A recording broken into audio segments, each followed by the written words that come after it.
So we have some hacks ज्याने तुमची productivity सुद्धा फन होणार आहे. येस, प्रोडक्टिव्हिटी पण फन होऊ शकते मुलींनो. आणि ती कशी, तर आम्ही तुम्हाला सांगतो. आमच्याकडे काही हॅक्स आहेत, काही रूल्स आहेत, काही क्विक गोष्टी आहेत ज्या तुम्ही करू शकता.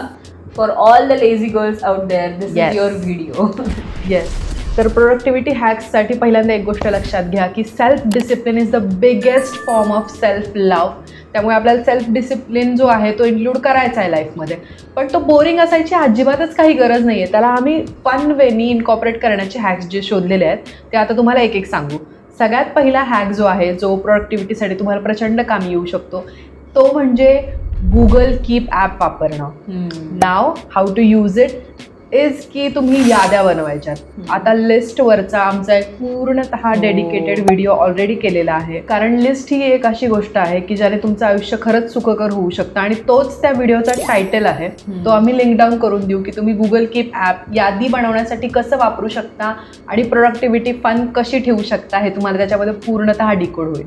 For now let's move on to the next point. Next hack अशी आहे की तुम्ही तुमच्या मेन्स्ट्रुअल सायकलनुसार तुमची प्रोडक्टिव्हिटी अलाइन करणं. आता हे काहीतरी खूप मोठं रॉकेट सायन्स जरी वाटत असलं तरी इट्स नॉट दॅट. हे खूप सोपं आहे. मी तुम्हाला सांगते कसं. की जेव्हा तुम्ही तुमच्या पिरियडच्या जवळ आहात, तो जो आठवडा असतो ज्याला आपण PMSS म्हणतो, प्री मेन्स्ट्रुअल सिंड्रोम. तर प्री मेन्स्ट्रुअल आणि मेन्स्ट्रुअल सायकलच्या त्या 2 आठवड्यांमध्ये अशी कामं करणं ज्यात तुमचा वेळ आणि तुमची एनर्जी कमी खर्च होईल. आणि बाकीच्या ज्या 2 आठवड्यांमध्ये अशी कामं करणं की ज्यात तुम्हाला खूप जास्त कष्ट आहेत किंवा थोडंसं शरीर आणि माइंड स्पेस पण तुम्हाला रिकामी लागणार आहे, अशी कामं तुम्ही बाकीच्या 2 आठवड्यात करणं. म्हणजे फॉर एक्झाम्पल की सगळ्यांना आपल्याला वर्कआउटचा खूप कंटाळा येतो, बरोबर. तर तुम्ही जे वर्कआउट्स असतात, जे हेवी वेट लिफ्टिंग आहे किंवा पळायला जायचं आहे, सकाळी सकाळी उठून काहीतरी घाम गाळायचा आहे, तर अशी कामं करणं जेव्हा आपला पिरियड जवळ असतो तेव्हा नको वाटतं. जर असे वर्कआउट्स किंवा हेवी लिफ्टिंग तुम्ही बाकीच्या 2 आठवड्यांमध्ये केले आणि तुमच्या पिरियडच्या त्या आठवड्यामध्ये तुम्ही योगा केलं किंवा तुम्ही नॉर्मल एक 4-5 हजार स्टेप्स वॉक करून आलात, तरीही तुम्हाला तेवढे चांगले बेनिफिट्स मिळणार आहेत. प्लस तुमची मेंटल हेल्थ खराब होणार नाही. कारण तुम्ही स्वतःला दोष देत बसणार नाही की माझ्याकडनं हे होत नाही आहे, माझ्याकडनं काही म्हणजे तुम्ही स्वतःला इतकं ताणणार नाही आणि त्यामुळे तुम्ही खुश राहाल. आता नेक्स्ट हॅक आहे की तुमच्या डोपामिन हाईजसाठी तुम्ही कॉन्शियसली काही गोष्टी चूज करून ठेवा. आता सगळेजण म्हणतात की work hard and party harder. मला असं वाटतं की पहिल्यांदा मला काहीतरी छान केलं गेलं तर मग मी वर्क हार्ड करू शकते, त्याआधी होऊ शकत नाही. तर त्याच्यासाठी मी माझं जे डोपामिन आहे, डोपामिन बेसिकली एक हार्मोन आहे, हॅपी हार्मोन म्हणतात त्याला. तर माझं जे डोपामिन आहे ते मी माझं कंट्रोलमध्ये ठेवते. म्हणजे रादर दॅन बिंज इटिंग किंवा बिंज वॉचिंग, माझ्याकडे ऑलरेडी काही गोष्टींची यादी असते की ज्याने मला डोपामिन मिळतो. म्हणजे मी हॅपी असते, हॅपी हार्मोन माझा सिक्रेट होतो. मात्र मला त्याने काहीतरी काउंटर प्रोडक्टिव्ह असं काही होत नाही त्याने. जसं की मला समजा एक ठिकाणी बसून छान काही डूडल केल्यानंतर पण डोपामिन मिळतं. त्यासाठी मला उगाचच कुठलं तरी चिप्सचं पॅकेट मंच ऑन करायची गरज नाही आहे. हे मी माझं फिगर आउट केलं आहे. मी सिम्पल होम कुक्ड पॉपकॉर्न्सने पण तो मंच मिळवू शकते किंवा मखानाजने पण तो मंच मिळवू शकते. तर फाइंड आउट की तुम्हाला कशाने डोपामिन हिट होतं. जसं की मला छान गाणी ऐकल्यानंतर डोपामिन हिट होतं. तर मला एक कळालं की छान गाणी म्हणजे माझ्यासाठी एक लिरिक्स इम्पॉर्टंट आहेत. पण त्यासाठी काही काही गाणी अशी असतात की ज्याने तुम्हाला उगाचच नाही का असं वाटतं की लाईफमध्ये काहीतरी तुम्ही मागे पडलेत किंवा तुम्हाला बॉस बेग व्हायची गरज आहे, ती गाणी ऐकू नका.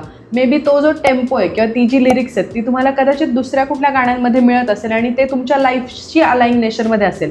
म्हणजे समजा मी अट्रॅक्ट करते की मला अपॉर्च्युनिटीज मिळाव्यात, तर माझी गाणी पण तशी मी चूज करून ठेवली. तशी एक प्लेलिस्ट आहे ज्याने मला प्रोडक्टिव्हिटी पण करावी वाटते, पण उगाचच म्हणतो ना आपण तामसिक होत नाही.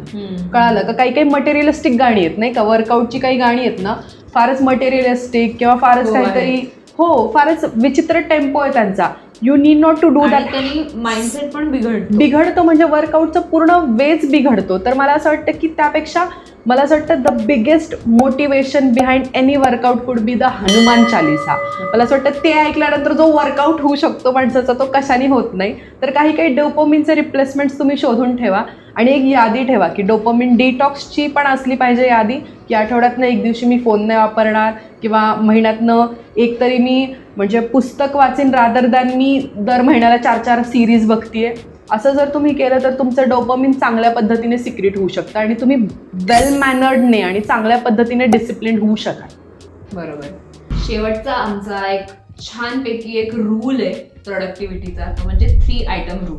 बरोबर. ओके, सो आपल्याकडे एक लांबच्या लांब टू डू लिस्ट असते आणि ती वाचून आपल्याला टेन्शन येतं, एन्झायटी होते. तर त्यापेक्षा आपण असं करूयात की एक दिवस उठायचं आणि म्हणायचं मी आज 3च गोष्टी करणार आहे, जास्त काय करणार नाही, मी आज 3 गोष्टी करणार. आणि त्या 3 गोष्टींमध्ये एक गोष्ट थोडी फन ठेवा. I agree. है ना, म्हणजे तुम्हाला ते करायला मोटिवेशन पण राहील. मग त्या गोष्टीमध्ये एक असेल की एक कपाटातला एक खण आवरणार आहे मी. बरोबर. मग मी मेथी निवडून ठेवणार आहे. अगदीच अगदीच. आणि मग तिसरं मग काय करायचं तर मी स्नॅक्स भरून ठेवणार आहे. ओहो आवडलंय. आता स्नॅक्स भरायचं एक छान आहे की नाही. मग असं काहीतरी तुम्ही फन ऍक्टिव्हिटी शोधा आणि त्या 3 आयटम रूल मध्ये तुम्ही रोज फक्त 3 गोष्टी केल्या तर तुमच्या आठवड्याच्या शेवटपर्यंत तुम्ही खूप गोष्टी करू शकाल. बरोबर. आणि एक खूप मोठं सेईंग आहे की ईट दॅट फ्रॉग.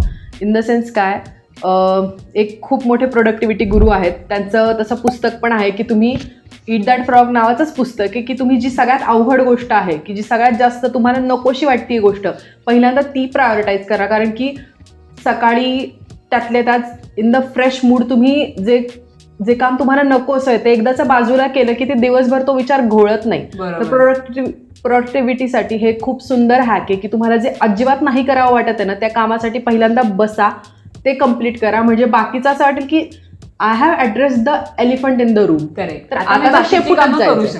हा, अख्खा हत्ती गेलाय, आता शेपूटच घालवायचं, मग आता होऊ शकतं माझ्याकडनं.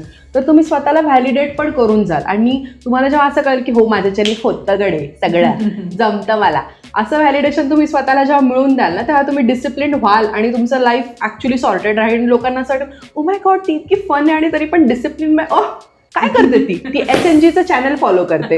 सो जर तुम्ही ते आमचं चॅनल सबस्क्राईब केलं नसेल तर सबस्क्राईब करा आणि I think video content fair आहे. Yes. So with this positive note, let us wrap up this episode. This is G. And this is S.